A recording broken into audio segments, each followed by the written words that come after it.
আমার নাম নিয়ে গান লেখে বেটায় তোরা। নিজেকে আমি ভুলতে পারি, তোমাকে যাবে না ভোলা। 29 বছর আগের সেই রহস্যময় মৃত্যু, এত বছর পরও যার উত্তর খুঁজে বেড়াচ্ছেন সালমান শাহর পরিবার ও ভক্তরা। এবার সেই আলোচিত মামলায় নতুন করে চাঞ্চল্য তৈরি হয়েছে।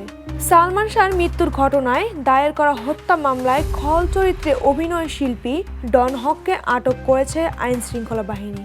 আমার বন্ধু বলেন সালমান শাহ, ওনাকে নিয়ে অনেক কিছু বলছে, অনেক কিছু হচ্ছে, তাই না? আমি তো 29 বছর পালাইনি, এবার আমি সৎ। হরজত শাহজালাল আন্তর্জাতিক বিমানবন্দর থেকে তাকে আটক করা হয়। জানা গেছে, সৌদি আরবে ওমরা হজ পালনের উদ্দেশ্যে দেশ ছাড়ার সময় বিমানবন্দর থেকে ডনকে আটক করা হয়। পরে তাকে পুলিশের অপরাধ তদন্ত বিভাগ সিআইডির কাছ থেকে হস্তান্তর করা হয়েছে।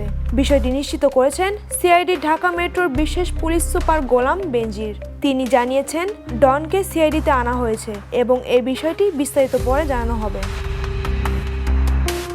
সিআইডি সূত্রে জানা যায়, 2025 সালের 21 অক্টোবর রাজধানীর রমনা থানায় সালমান শাহর মামা মোহাম্মদ আলমগীর কুমকুম হত্যা মামলাটি দায়ের করেন।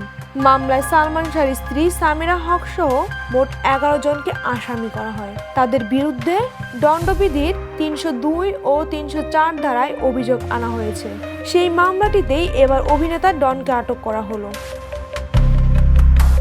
1996 সালের 6 সেপ্টেম্বর রহস্যজনকভাবে মৃত্যু হয় ঢালিউডের তুমুল জনপ্রিয় নায়ক সালমান শাহর। তার মৃত্যুর কারণ নিয়ে দীর্ঘদিন ধরেই রয়েছে নানা প্রশ্ন, বিতর্ক ও রহস্য। তবে দীর্ঘ 29 বছর পর নতুন করে হত্যা মামলায় আসামিদের বিরুদ্ধে আইনি পদক্ষেপ এবং এবার ডন হককে আটকের ঘটনায় সালমান শাহর মৃত্যুর বিষয়টি আবারও এসেছে আলোচনার কেন্দ্রবিন্দুতে। বিনোদন ডেস্ক, দ্য নিউজ।